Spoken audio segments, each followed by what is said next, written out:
یہ غیر معروف ہے، بلکہ اصل فرما برداری وہی ہے جب خلیفہ کے منہ سے کوئی بات نکل جائے تو آپ اس کو مان لیں اور اس کو آگے پھیلانا شروع کر دیں۔ اگر آپ یہ کریں گے تو ایسی صورت میں آپ خلافت کا جو نظام ہے اس سے فائدہ اٹھانے والے ہوں گے، اور اس صورت میں آپ خلافت کے محافظ بن جائیں گے۔ یعنی کہ یہ جو خدا تعالیٰ نے عظیم نعمت ہمیں عطا کی ہے، اچھے اعمال کر کے، اطاعت کر کے، قربانیاں کر کے، نمازیں پڑھ کر ہم خلافت کے محافظ بن جائیں گے، اور اس کا نتیجہ یہ ہوگا کہ خلافت پھر ہماری حفاظت کرے گی۔ نیک اعمال سے ہم خلافت کی حفاظت کرتے ہیں، اور پھر خلیفہ جو ہے یا انسٹیٹیوشن جو ہے خلافت کا، وہ ہماری حفاظت کرے گا۔ تو یہ بہت ہی بڑا انعام ہے اور احسان ہے اللہ تعالیٰ کا جو کہ مومنوں کو عطا ہوتا ہے۔ پھر آپ نے حضرت مسیح موعود علیہ السلام بانی جماعت احمدیہ کی مختلف تحریرات پیش کی، جس میں آپ نے اپنی جماعت کو خوشخبری دی کہ خلافت کا نظام جو ہے وہ احمدیت میں قیامت تک جو ہے وہ جاری رہے گا۔ اس کے برعکس ہم دیکھتے ہیں کہ مسلمان حکومتوں نے بھی، انفرادی گروہوں نے بھی، اور بعض اشخاص نے بھی مختلف وقتوں میں کوششیں کی کہ کسی طریق پر خلافت جو ہے وہ مسلمانوں میں دوبارہ قائم ہو جائے، لیکن وہ ہو نہیں سکتا، کیونکہ جب تک نیک اعمال نہ ہوں گے تب تک جو ہے وہ جو نظام خلافت ہے وہ جاری نہیں ہوگا، اور انسان کی کوششوں سے جاری نہیں ہو سکتا۔ بے شک کوشش کر کے دیکھ بھی لے اور خلیفہ کسی کو نامزد بھی کر لے، پھر بھی اس کے ساتھ خدا تعالیٰ کی تائید و نصرت نہیں ہوگی، کیونکہ خلیفہ جو ہے خدا بناتا ہے، اور جب تک خدا کی طرف سے خلافت قائم نہ ہو، دنیا کے خاص ساری حکومتیں بھی اکٹھی ہو جائیں، وہ خلیفہ نہیں بنا سکتی۔ اگر بنا بھی لیں تو پھر بھی خدا کی تائید و نصرت ایسے لوگوں کے ساتھ جو ہے وہ نہیں رہے گی۔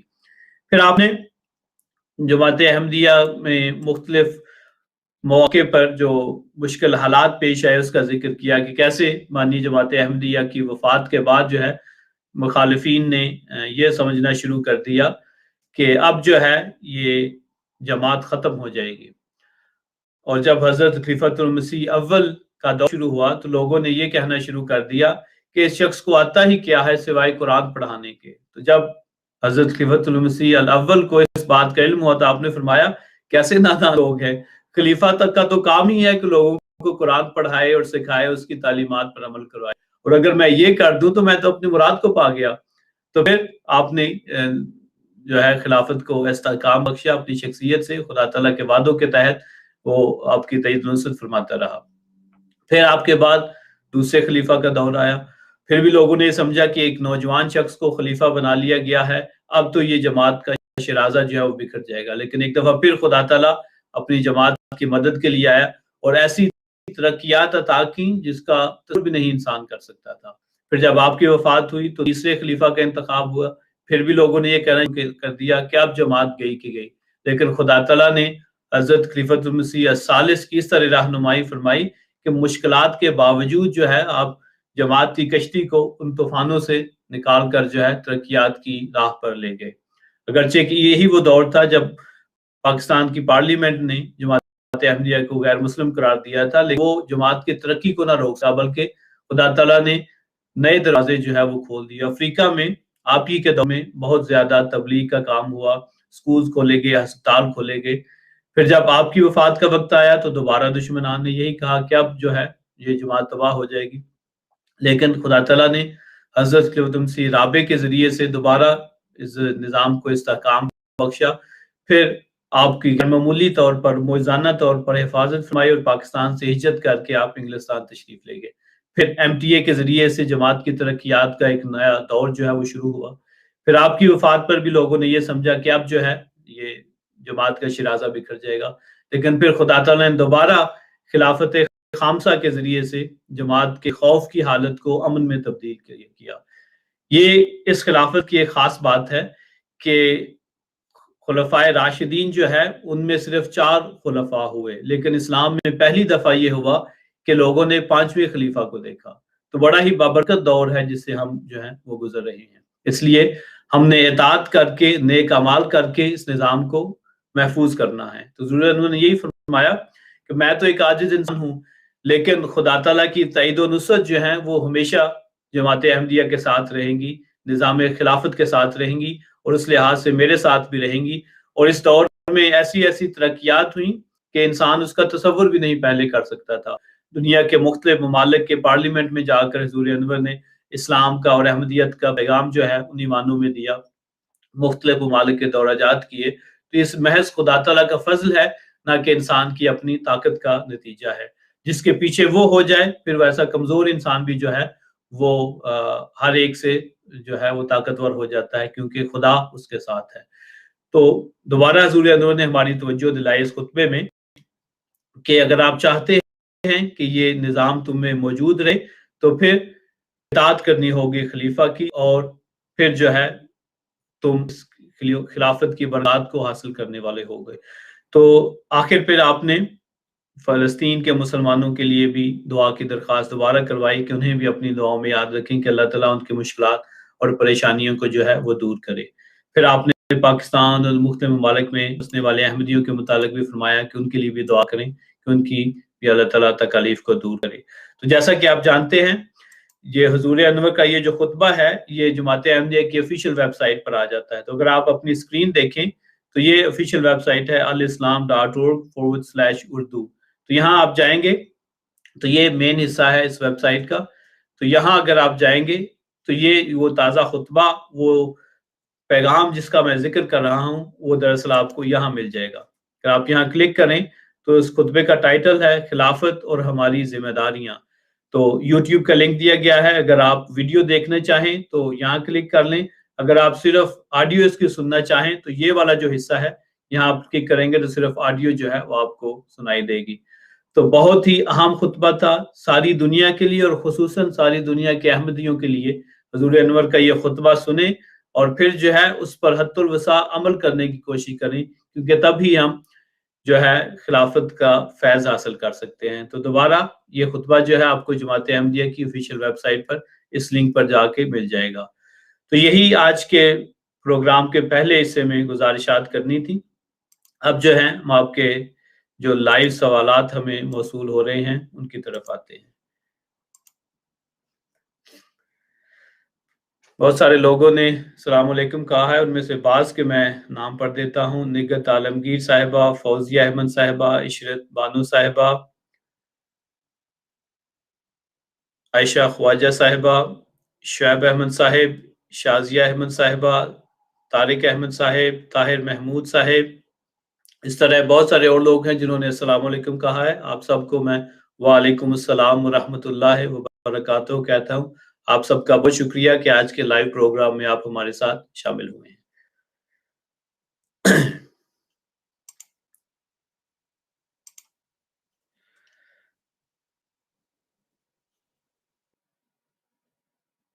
اچھا، یہ ہمارے ایک احمدی بھائی آئے ہیں سعد اللہ صاحب، آپ فرماتے ہیں کہ لاسٹ پرافٹ ہولی پرافٹ حضرت محمد صلی اللہ علیہ وسلم از دی میسنجر آف اسلام۔ بالکل ٹھیک بات ہے، ہم بھی آپ صلی اللہ علیہ وسلم کو اپنا جو ہے نبی مانتے ہیں، اور آپ ہی ہمارے شرعی نبی ہیں، اور آپ کے بعد کوئی شخص نہیں جو آپ کی شریعت کو منسوخ کر سکے۔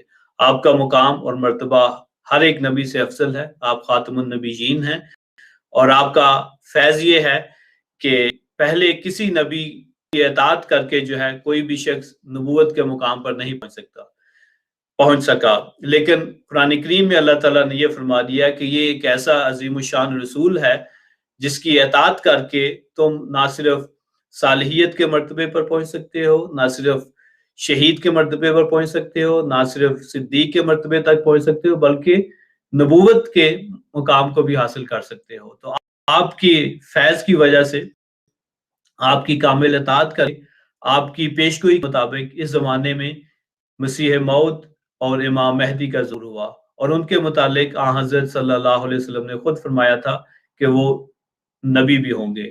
تو اس لحاظ سے حضرت صلی اللہ علیہ وسلم ہی شرعی نبی ہیں، آپ کی شریعت ہی قیامت تک کہے گی، کوئی ماں کا لال اس کو منسوخ نہیں کر سکتا، لیکن اس شریعت کے احیاء کے لیے مسلمانوں میں دوبارہ ان خصوصیات کو زندہ کرنے کے لیے جو کہ پہلے مسلمانوں میں تھی، اس زمانے میں حضرت مسیح موعود علیہ السلام آئے اور آپ نے ایک جماعت کی بنیاد رکھی، اور وہ جماعت جو ہے وہ جماعت احمدیہ ہے، اور آج جو ہے جس خلیفہ کا میں نے ذکر کیا ہے وہ جماعت احمدیہ کے 5ویں خلیفہ ہے۔ تو یہ مختصر ہے آپ کے سوال کا جواب۔ پھر یہ بھی کہتے ہیں کہ ختم نبوت زندہ باد. جی بالکل، میں بھی کہتا ہوں کہ ختم نبوت زندہ باد.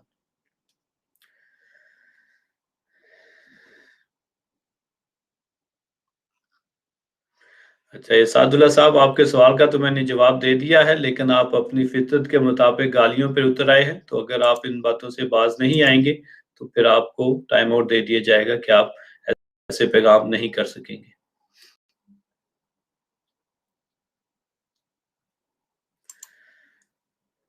اچھا، اعظم بابر صاحب کہتے ہیں مولانا ثناء اللہ امرتسری کو مت بھولنا. نہیں، ہم اس کو کیسے بھول سکتے ہیں؟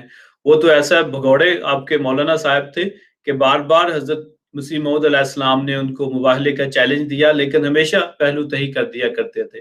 تو ان کا تو بڑی تفصیل کے ساتھ جماعت احمدیہ کے لٹریچر میں ذکر ہے، اس لیے ہم ان کو نہیں بھولتے، اور امید ہے کہ آپ بھی نہیں بھولیں گے اور اصل حقائق کو پڑھیں گے. آپ کو غلط تصویر اس کی پیش کی جاتی ہے کہ ان کے مباہلے کے نتیجے میں وفات ہوئی حضرت بانی جماعت احمدیہ کی. بالکل یہ غلط بات ہے. اس نے خود اقرار کیا تھا کہ میں ایسے مباہلے کو نہیں مانتا، بلکہ یہ کہا کہ اصل بات تو یہ ہوگی کہ اگر سچا جو ہے وہ جلد وفات پا جائے اور جھوٹا جو ہے وہ اس کے بعد لمبے عرصے تک زندہ رہے، تاکہ سچے کی جماعت کو دنیا میں پھیلتا ہوا دیکھ لے. تو اس کے اسی بیان کی وجہ سے اللہ تعالیٰ نے جو ہے اس کو لمبی عمر عطا کی، اور وہ حسرتوں کے اس کی بعض حسرتیں پوری نہ ہوئیں اور خواہشات بھی پوری نہ ہوئی، اور نامراد رہا اور جماعت کی ترقی کو اپنی آنکھوں سے دیکھتا رہا اور اندر ہی اندر جلن کا شکار رہا. اس لیے ہم اس کو ہرگز نہیں بھولیں گے.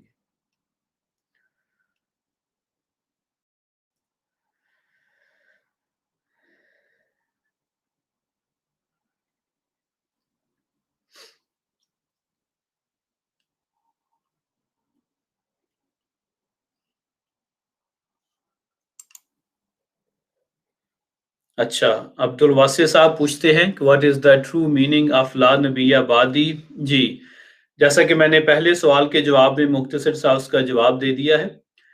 لا نبی بعدی کی جو عام مسلمان تشریح کرتے ہیں وہ یہ ہے کہ حضرت صلی اللہ علیہ وسلم کے بعد جو ہے وہ کوئی نبی نہیں آئے گا. لیکن اسی تناظر کی اگر باقی احادیث بھی جو ہے وہ دیکھیں تو حضرت صلی اللہ علیہ وسلم نے خود اس بات کی تشریح کر دی کہ اس سے کیا مراد ہے. لا نبی آبادی سے مراد ہے کہ میرے فوراً بعد جو ہے وہ کوئی نبی نہیں آئے گا، یا میری شریعت کو ختم کرنے والا جو ہے وہ کوئی نبی نہیں آئے گا. لیکن آپ کی شریعت کو ہی دوبارہ زندہ کرنے کے لیے نبی آ سکتا ہے. اسی لیے آپ نے حضرت عیسیٰ علیہ السلام کے آنے کا ذکر کیا اور ان کو کہا کہ وہ عیسیٰ جب آئیں گے وہ خدا تعالیٰ کے نبی ہوں گے. لیکن چونکہ خدا تعالیٰ قرآن کریم میں بڑا واضح طور پر فرما چکا ہے کہ حضرت عیسیٰ علیہ السلام کی وفات ہو چکی ہے، تو پھر ہمیں یہ سوچنا پڑے گا پھر جب حضرت صلی اللہ علیہ وسلم نے آخری زمانے میں حضرت عیسیٰ علیہ السلام کے آنے کا وعدہ دیا ہے اس سے کیا مراد ہے. تو اگر اسی تشریح کو ہم دیکھیں تو حضرت عیسیٰ علیہ السلام کی اپنی زندگی میں یہ موقع پیش آیا جب یہود جو تھے اس بات کا انتظار کر رہے تھے کہ ایلیا نبی جو ہے دوبارہ آسمان سے نیچے آئے گا. تو حضرت مسیح علیہ السلام کو یہود نے اس لیے نہ مانا کہ وہ ایلیا کے آسمان سے اترنے کا انتظار کر رہے. تو حضرت عیسیٰ نے خود اس بات کو واضح کر دیا کہ یوحنا نبی جو ہیں یا حضرت یحییٰ جو ہیں وہی جو ہیں ایلیا ہیں، اگر قبول کرنا چاہو تو کر لو. اس سے پتہ چلا کہ اگر کسی شخص کے متعلق پیشگوئیوں میں ذکر آتا ہے کہ وہ دوبارہ دنیا میں آئے گا تو اس سے یہ مراد نہیں ہوتی کہ وہی شخص آئے گا، بلکہ کوئی اور شخص آئے گا اسی کی صفات لے کر، اسی کی خوبیاں لے کر، اسی کے طرح کا مشن لے کر. تو یہی جب آخری زمانے میں مسیح موعود نے آنا تھا جس کو عیسیٰ ابن مریم کا لقب بھی دیا گیا، وہ اس وجہ سے کہ عیسیٰ ابن مریم جو تھے وہ ایسے وقت آئے جب یہود جو تھے وہ مختلف فرقوں میں بڑھ چکے تھے. تو حضرت عیسیٰ علیہ السلام نے آ کر ایک ناجی فرقے کی بنیاد رکھی. تو چونکہ حضرت صلی اللہ علیہ وسلم کو قرآن مجید میں مسیح موسیٰ قرار دیا گیا ہے، اس لیے لازماً تھا کہ آپ کی امت میں بھی کوئی ایسا شخص آتا جو کہ مسیح ہو یا جس کو مسیح موعود کا ٹائٹل دیا جائے. تو چونکہ حضرت موسیٰ علیہ السلام کے 1400 سال بعد حضرت عیسیٰ آئے تو ایک مشابت اس طرح بھی پوری ہوئی کہ حضرت صلی اللہ علیہ وسلم کے 1400 سال بعد جو تھے وہ مسیح موعود نے آنا تھا. اور بالکل عین اسی وقت میں حضرت بانی جماعت احمدیہ جو ہے انہوں نے اپنے جو ہے دعوے کا آغاز کیا. تو اس سے پتہ چلا کہ لا نبی بعدی سے مراد یہ نہیں کہ کوئی بھی نبی نہیں آئے گا، مراد یہ ہے کہ حضرت صلی اللہ علیہ وسلم کی شریعت کے باہر جو ہے کوئی نبی نہیں آئے گا. لیکن جب آپ نے خود ہی وعدہ دے دیا، خود ہی پیشگوئی کر دی کہ آخری وقت میں مسیح موعود آئے گا، اور اس کو کہا کہ وہ نبی اللہ ہوگا، تو میں یا آپ کون ہوتے ہیں کہ ایسے شخص کو نبی نہ کہیں جس کو حضرت صلی اللہ علیہ وسلم نے اور اللہ تعالیٰ نے نبی کا لقب دے دیا؟ تو یہ مختصر تشریح ہے آپ کے سوال کی کہ لا نبی بعدی سے کیا مراد ہے۔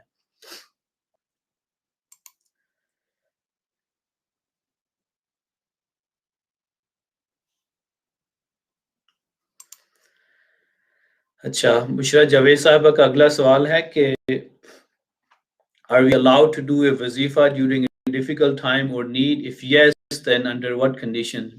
بات یہ ہے کہ حضرت مسیح موعود علیہ السلام نے فرمایا ہے کہ سب سے بہتر وظیفہ جو ہے وہ نماز ہی ہے، تو اس لیے اپنی نمازوں میں جو ہے وہ رکعت حاصل کرنے کی کوشش کریں، ان کو خشوع و خضوع کے ساتھ ادا کریں، اور ایسے ادا کریں کہ گویا آپ خدا تعالیٰ کو دیکھ رہی ہیں۔ اس کے بعد حضرت صلی اللہ علیہ وسلم کی سیرت ہم دیکھتے ہیں، آپ کی زندگی کا مطالعہ کرتے ہیں، تو پتہ چلتا ہے کہ سب سے بڑا وظیفہ جو آپ نے کیا وہ دراصل نماز تہجد ہوئی تھی۔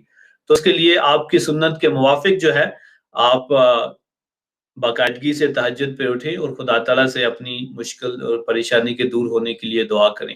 اگر نمازوں میں انسان باقاعدہ ہو جائے، اگر تہجد کا باقاعدگی سے التزام کرے، اس کے علاوہ اللہ کے نبی پر درود بھی بھیجے، تو یہی کافی ہوگا، اس کے لیے علیحدہ وظیفے کی کوئی ضرورت نہیں۔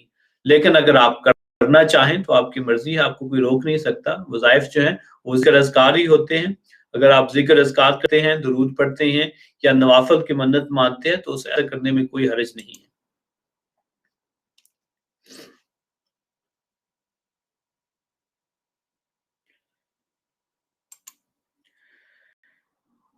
اچھا، امت الودود صاحب فرماتی ہیں اللہ آپ کی زبان میں اور اثر پیدا کرے، احمدیت میں زندہ باد۔ جزاکم اللہ تعالیٰ حسن الجزا، آمین۔ آپ کی اس دعا کا بہت شکریہ، اللہ تعالیٰ اسے قبول کرے۔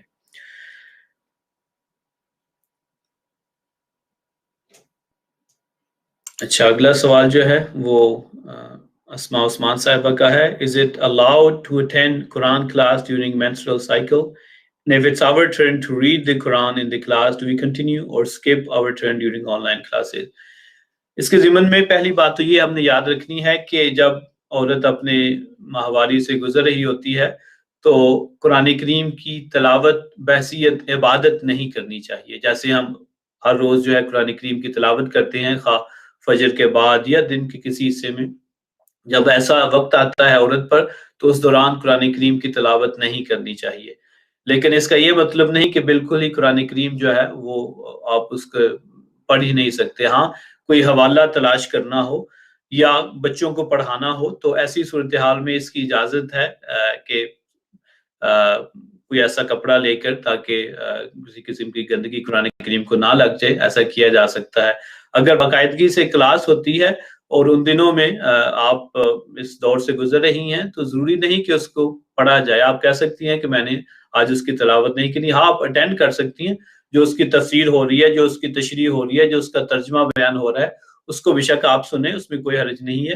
لیکن جہاں تک پڑھنے کا تعلق ہے آپ ان دنوں میں سو سکپ کر سکتی ہیں، اس لیے پڑھنا ضروری نہیں ہے۔ اگر خدا تعالیٰ نے آپ کو رعایت دی ہے تو اس رعایت سے فائدہ اٹھانا بھی ایک قسم کی نیکی ہے۔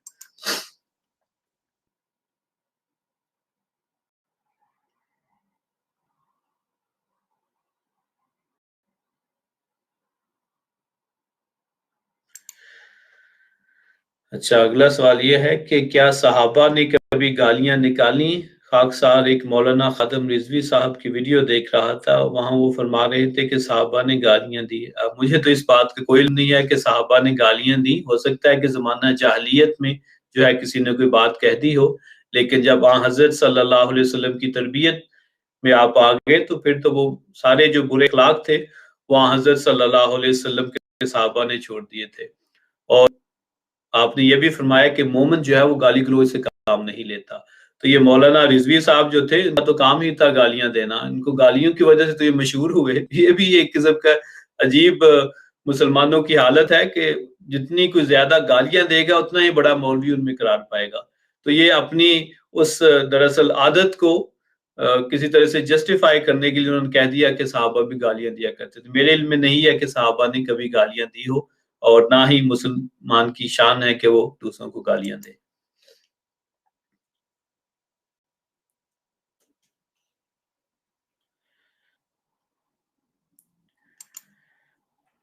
اچھا، اگلا سوال ذیشان صدیقی صاحب کا ہے کہ کیا امام مہدی کا ذکر قرآن و حدیث میں کس جگہ ہے، وہ بتا دیں۔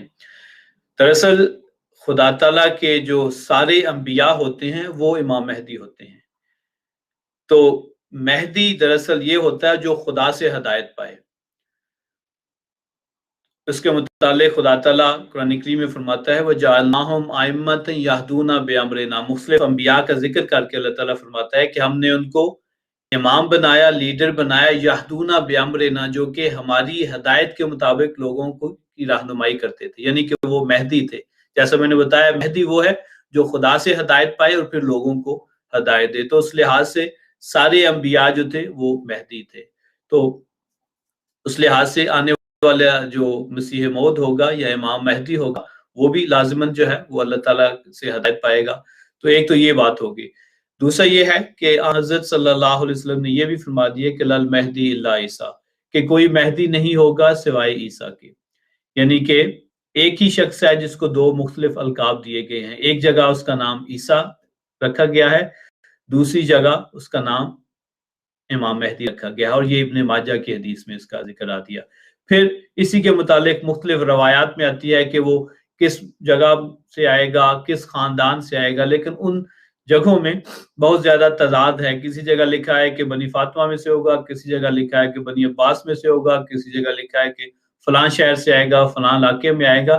لیکن ان ساری باتوں سے یہ پتہ چلتا ہے کہ ایک امام مہدی کے آنے کا ذکر ملتا ہے۔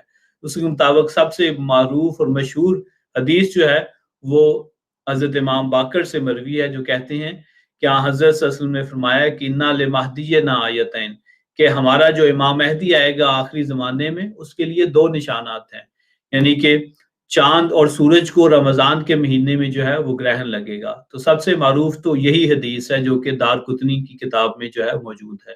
تو اس لحاظ سے باقی جو امام مہدی کے متعلق حدیث ہے اس میں بہت سارے تضادات ہیں، کوئی کہتا ہے فلاں جگہ سے آئے گا، فلاں قوم سے آئے گا، فلاں خاندان سے آئے گا، لیکن سب سے معروف یہی حدیث ہے، اور اس کو ہم نے پورا ہوتے دیکھا جب جماعت احمدیہ کے جو بانی ہیں حضرت اقدس مسیح موعود علیہ السلام، جو کہ امام مہدی بھی تھے، جب آپ نے دعویٰ کیا تو لوگوں نے کہا کہ امام آپ کہتے ہیں کہ آپ امام مہدی ہیں، لیکن امام مہدی کے متعلق تو یہ نشانیاں ہیں کہ اس کے زمانے میں سورج اور چاند کو گرہن لگے گا۔ تو کہاں ہے وہ گرہن؟ تو کہ آپ نے اپنی جماعت کی بنیاد 1889 میں رکھی تھی، تو اگلے 4-5 سال تک یہ نشان نہ دکھایا گیا، لیکن پھر 1894 میں یہ نشان جو ہے ہندوستان میں دیکھا گیا کہ رمضان کے دنوں میں انہی ایام میں جن کا کیا حضرت صلی اللہ علیہ وسلم نے ذکر کیا تھا، پہلے چاند کو گرہن لگا، پھر سورج کو گرہن لگا، پھر اگلے سال 1895 میں جو امریکہ اور یورپ وغیرہ میں بھی وہ گرہن جو ہے دیکھا گیا۔ تو ثابت ہو گیا کہ یہ درست حدیث ہے، حضرت صلی اللہ علیہ وسلم کی بیان کردہ پیش گوئی ہے، اور جس امام مہدی کے آنے کا ذکر کیا تھا وہ وہی ہیں جنہوں نے 1889 میں دعویٰ کیا تھا۔ تو یہ مختصر جواب ہے آپ کے سوال کا۔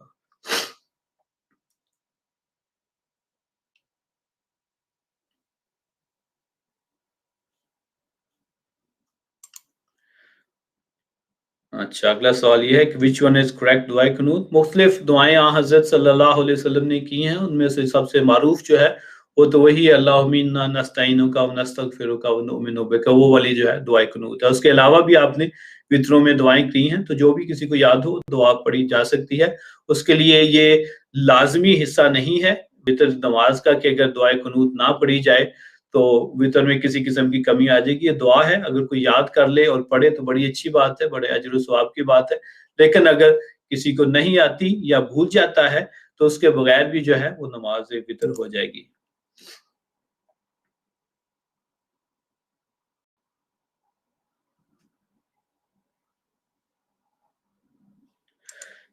اچھا، اسی طرح کا پہلا سوال جو تھا کہ وہ کہتی ہیں کہ میرا سوال یہ ہے کہ کیا عورتوں کے مخصوص ایام میں قرآن پاک کی تلاوت منع ہے تو موبائل سے تلاوت کر سکتی ہیں یا تلاوت کرنا منع ہے؟ سنت کی تعلیم کیا کہتی ہے؟ جی، یہی میں نے ذکر کیا تھا پہلے کہ جب مخصوص ایام خواتین کے چل رہے ہو ان دنوں میں تلاوت قرآن کریم نہیں کرنی چاہیے، خواہ فزیکل کاپی سے، خواہ فون سے، خواہ کمپیوٹر سے، کسی میں تلاوت جو ہے وہ نہیں کرنی چاہیے۔ اس بارے میں احتیاط کرنی چاہیے، کیونکہ اجر اور ثواب تو جو ہے وہ خدا تعالیٰ دینے والا ہے۔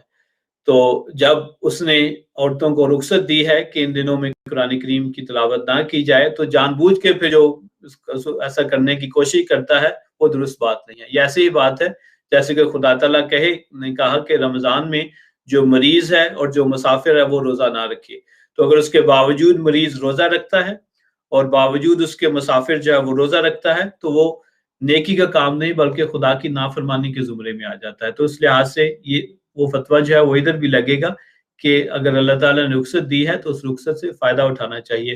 اور حضرت خلیفۃ المسیح الخامس سید اللہ تعالیٰ ابن نصر عزیز کا یہی فتویٰ ہے کہ ان دنوں میں قرآن کریم کی تلاوت نہیں کرنی چاہیے، نہ ہی فزیکل کاپی سے، نہ ہی موبائل یا کمپیوٹر سے۔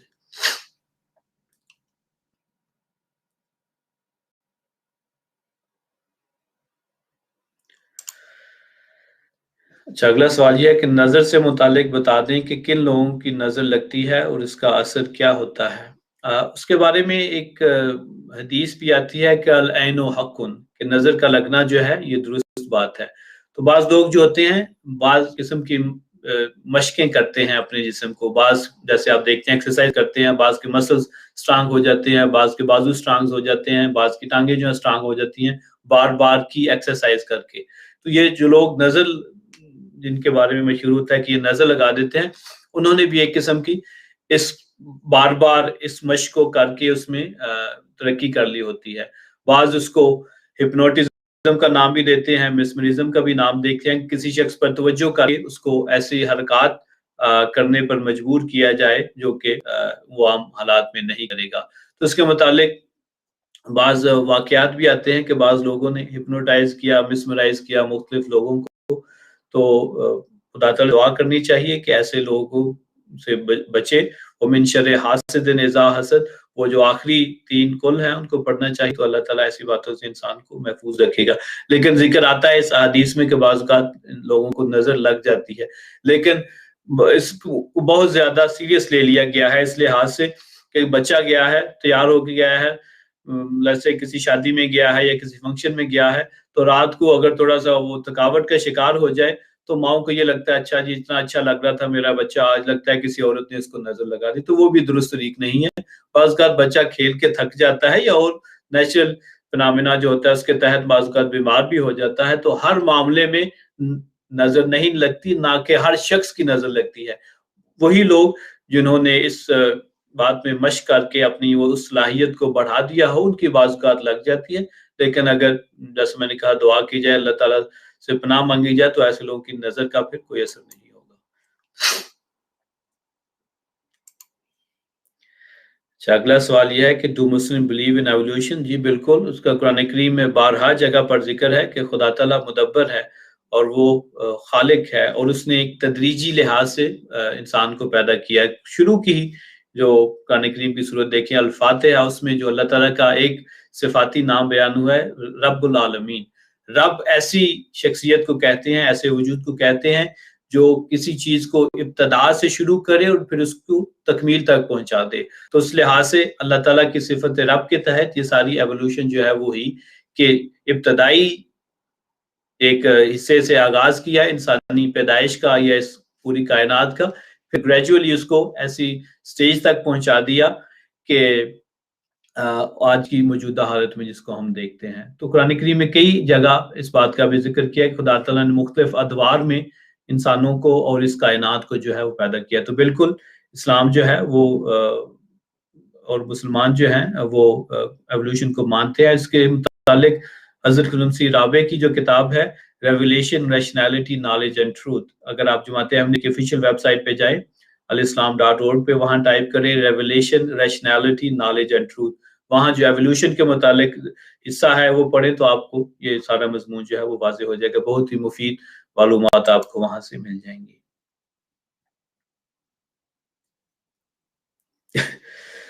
صاحب گجر صاحب کہتے ہیں کہ قادیانی دنیا کے غلیظ ترین کافر ہیں۔ ٹھیک ہے بھائی، ہم بہتر ہیں ایسی حالت میں ہی، اور آپ اگر دنیا کے بہترین مسلمان ہوتے تو ایسی گندی زبان اور ایسا گندا الزام نہ لگاتے۔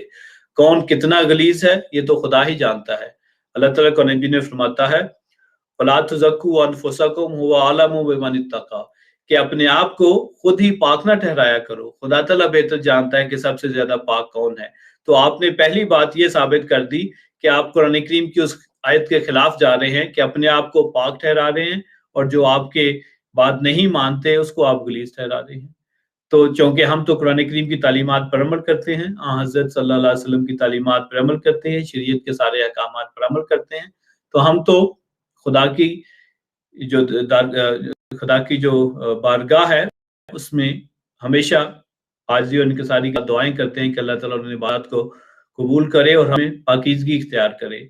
ہم تو اپنے آپ کو اس لحاظ سے پاک نہیں کہتے اس آیت کے تحت کہ پاک کرنے والی ذات خدا تعالیٰ کی ہے، وہی ہے جو جانتا ہے کون حقیقی طور پر پاک ہے۔ لیکن آپ نے ایسی بات کر کے ثابت کر دیا کہ آپ کو قرآن کریم کی الف بے کا بھی نہیں پتا۔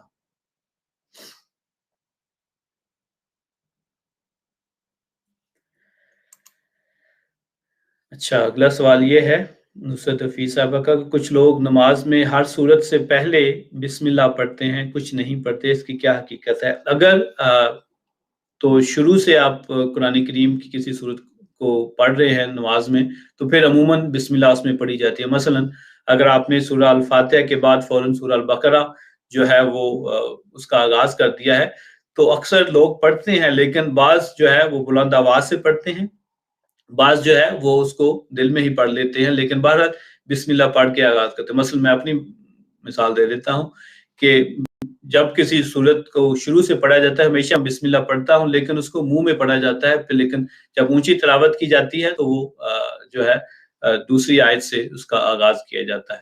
تو جو بھی طریقہ کوئی انسان اختیار کرے، خواہ وہ بسم اللہ کو اونچی آواز سے پڑھ لے، خواہ وہ بسم اللہ کو آہستہ آواز میں پڑھ لے اپنے دل میں ہی، لیکن بقیہ قرآن کریم کی جو صورت ہے اس کو اونچی آواز میں پڑھ لے، تو دونوں طریق ٹھیک ہے۔ لیکن میرے علم کے مطابق اکثر لوگ یہی کرتے ہیں کہ وہ دل میں ہی بسم اللہ پڑھ لیتے ہیں، لیکن بقیہ صورت کا حصہ جو ہے اس کو جو ہے بلند آواز سے پڑھتے ہیں، تو دونوں طریق ٹھیک ہیں۔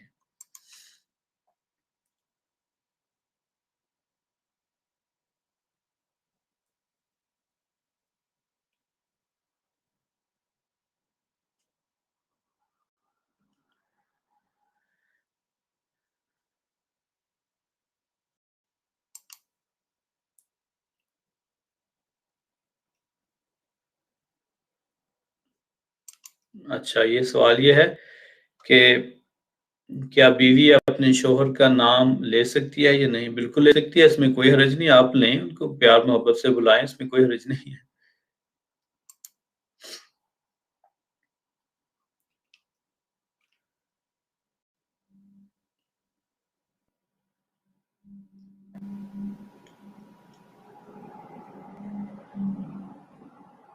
اچھا، برہان سندو صاحب پوچھتے ہیں کہ کچھ غیر مسلم حضرت محمد صلی اللہ علیہ وسلم کی حضرت عائشہ سے شادی کے متعلق اعتراض کرتے ہیں، عمر کے فرق کی وجہ، اس بارے میں گائیڈ کر دیں۔ جی، اس کے بارے میں بڑی اچھی بحث جو ہے وہ ایک کتاب ہے سیرت خاتم النبیین، جو کہ حضرت مرزا بشیر احمد صاحب نے لکھی ہے۔ یہ اردو میں بھی کتاب موجود ہے، یہ انگریزی میں بھی کتاب موجود ہے، جماعت احمدیہ کی جو آفیشیل ویب سائٹ ہے وہ اس پہ موجود ہے۔ اگر آپ چاہیں سیرت خاتم النبیین ٹائپ کریں تو اس میں ایک جو ہے سب ہیڈنگ حضرت عائشہ کی شادی کے متعلق ہے، اور ان کے جو اعتراض آپ نے بیان کیا ہے غیر مسلموں کا، تو اس میں بڑی مفصل بحث کی گئی ہے۔ وہ اگر آپ پڑھ لیں تو آپ پہ انشاءاللہ تعالی واضح ہو جائے گا۔ بنیادی طور پہ خلاصہ اس کا یہ ہے کہ اس زمانے میں عمروں کا اس لحاظ سے خیال نہیں رکھا جاتا تھا کہ کون بندہ جو ہے، جیسے ہم جانتے ہیں کہ فلاں کی ڈیٹ آف برتھ کیا ہے، میں کب پیدا ہوا، آپ کب پیدا ہوئے، فلاں کب پیدا ہوا، تو تاریخ پیدائش کا اس لحاظ سے کوئی انتظام نہیں تھا۔ تو بعض اوقات جب حضرت عائشہ رضی اللہ عنہ کا آتا ہے کہ میں فلاں عمر کی تھی تو میری شادی ہوگی، لگتا ہے کہ ان کو اندازہ لگانے میں غلطی ہوئی۔ تو اس وقت جب آپ کا رخصتانہ ہوا اس وقت آپ بلوغت کی عمر کو پہنچ چکی تھی۔ بعض جو مفسرین ہیں یا تاریخ دان ہیں انہوں نے یہ بحث کی ہے کہ آپ کی عمر اس وقت 14 سال تھی، بعض نے کنکلوڈ کیا ہے کہ اس وقت آپ کی عمر جو ہے وہ 16 سال تھی۔ خواہ اور بعض جو ہے وہ 18 سال تک بھی گئے ہیں. تو خواہ جو بھی ان میں سے اگر منیمم بھی لیں 14 سال، تو اس زمانے میں یہ ایک عام رواج تھا کہ اسی عمر میں شادیاں ہو جایا کرتی تھی. حضرت صلی اللہ علیہ وسلم کی جو اپنی بچیاں تھیں ان کی بھی کم عمری میں ہی شادی ہوئی. اور اس طرح حضرت مریم کے بارے میں جو ایسا لوگ اعتراض کرتے ہیں کہ حضرت صلی اللہ علیہ وسلم نے، خاص طور پر عیسائی جو ہیں، ان کو آپ یہ بھی حوالہ دے دیں کہ حضرت مریم جب حضرت عیسیٰ سے حاملہ ہوئی تھی تو تاریخ میں آتا ہے ان کی عمر بھی جو 14 یا 15 سال کی تھی. تو اس سے پتہ چلتا ہے کہ مختلف اوقات میں جو ہے لوگوں کی شادیاں جو ہے مختلف ہو جایا کریں. اور پھر ان کے بعد جو ہے ان کی حضرت جو یوسف نجار تھے ان کے ساتھ شادی ہو گئی تقریباً 14 یا 15 سال کی عمر میں. تو وہ حوالہ میں دے رہا ہوں. لیکن 14 یا 15 سال کی عمر جو ہے وہ بعض علاقوں میں، بعض خطوں میں جو لڑکیاں ہوتی ہیں وہ بلوغت کی عمر کو پہنچ جاتی ہیں.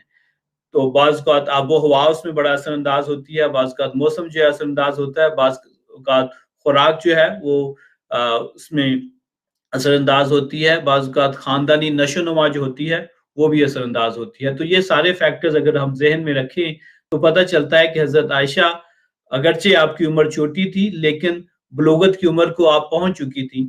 آپ کا بلوغت کی عمر کو پہنچنے کا ایک ثبوت یہ ہے کہ حضرت ابو بکر صدیق رضی اللہ عنہ خود ان کی شادی کرنا چاہتے تھے. اس لیے پہلے آپ جو تھے وہ مختلف جو تھے وہ شادی دیکھا کرتے تھے، یعنی کہ اپنے ان کا رشتہ جو ہے وہ ڈھونڈ رہے تھے. پھر جب حضرت سے پیغام آیا تو آپ نے فوراً قبول کر لیا. تو جو کفار مکہ تھے انہوں نے اس بات پہ کوئی اعتراض نہیں کیا. اگر یہ کوئی اعتراض کی بات ہوتی تو وہ ضرور کہتے کہ دیکھیں محمد نے تو ایک کم عمر لڑکی سے شادی کر لی ہے. اور بہت سارے انہوں نے اعتراض کیے لیکن یہ اعتراض نہیں کیا. اس سے پتہ چلا کہ وہ ایک عام رواج تھا ان دنوں میں کہ کم عمر لڑکیاں جو کہ بلوغت کی عمر کو پہنچ چکی ہیں ان کی شادی ہو جایا کرتی. تو حضرت عائشہ بھی بلوغت کی عمر کو پہنچ چکی تھی، تبھی ان کے والد نے رضامندی کا اظہار کر دیا کہ آپ کی حضرت صلی اللہ علیہ وسلم کے ساتھ جو ہے وہ شادی ہو جائے. لیکن تفصیل جو ہے جیسے میں نے ذکر کیا اس کتاب میں آپ کو اس کی مل جائے گی. تو اب آخری پروگرام کے حصے ہم آ چکے ہیں. صرف ایک سوال اور میں لے لیتا ہوں پھر انشاءاللہ اس پروگرام کو ختم کرتے ہیں.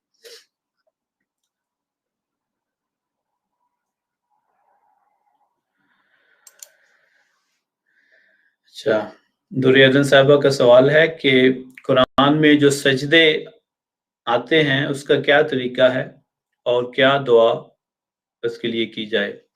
جی، اس کا جب قرآن کریم میں مختلف جگہوں پہ سجدے آتے ہیں، تقریباً 14 یا 15 کے قریب ٹوٹل سجدے آئے ہیں قرآن کریم میں. تو جب آپ اس حصہ کی تلاوت کر رہی ہو جہاں سجدہ آیا ہو تو بہتر یہ ہے کہ فوراً جو ہے انسان سجدہ کر لے. اور سجدہ کرنے کا وہی طریقہ ہے جیسا کہ نماز میں آپ سجدہ کرتے ہیں. اگر تو آپ کے پاس جائے نماز ہے تو قرآن کریم کو سائڈ پہ رکھ کے جو ہے وہ جائے نماز پہ اللہ اکبر کہہ کے جو ہے وہ سجدے میں چلی جائیں آپ. اور ایک اس بارے میں دعا آتی ہے کہ اللہم سجدہ لک روحی و جسدی و جنانی. تو پہلے آپ 3 دفعہ سبحان ربی اللہ پڑھ لیں، اس کے بعد جو ہے یہ دعا پڑھ لیں جس کا ترجمہ یہ ہے اللہم سجدہ لک روحی، کیا خدا میری روح جو ہے وہ تیرے لیے سجدہ کرتی ہے، و جسدی و جنانی، اور اس طرح میرا جسم بھی اور میرا دل بھی تیرے حضور سجدہ کرتا ہے. تو کسی کو یہ دعا آتی ہو یا اور بھی ایک دو دعا آتی ہے سجدے کے متعلق وہ یاد کر کے پڑھ لے. لیکن اگر کسی کو اور کوئی دعا نہیں آتی تو پھر یہی کافی ہوگا کہ وہ سبحان ربی اللہ جو ہے وہ 3 دفعہ پڑھ لے.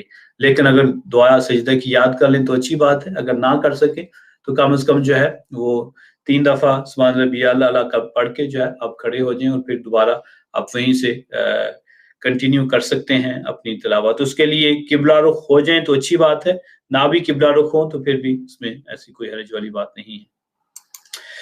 ٹھیک ہے جی، سوالات اور بھی ہیں لیکن چونکہ آج کے پروگرام کو 45 منٹ ہو گئے ہیں تو جیسا کہ آپ کے علم میں ہے کہ پروگرام ہم ہفتے میں 6 دن پیش کرتے ہیں، تو چونکہ بہت زیادہ موقع ہوگا دوران ویک آپ کے پاس سوالات پوچھنے کا، تو ہم چاہتے ہیں کہ آپ کے وقت کو بھی ذہن میں رکھیں. بہت زیادہ لمبا ہو جائے تو مشکل ہو جاتا ہے اتنی دیر سننا. تو ہم چاہتے ہیں کہ آپ کے سماعتوں پہ بہت زیادہ گران گزرے ہمارا پروگرام، تو اس لیے 35 سے 40 منٹ کے درمیان ہم اس کو ختم کرنے کی کوشش کرتے ہیں. بعض کا زیادہ بھی ہو جاتا ہے، جیسے آج جو ہے وہ 45 منٹ ہونے والے ہیں.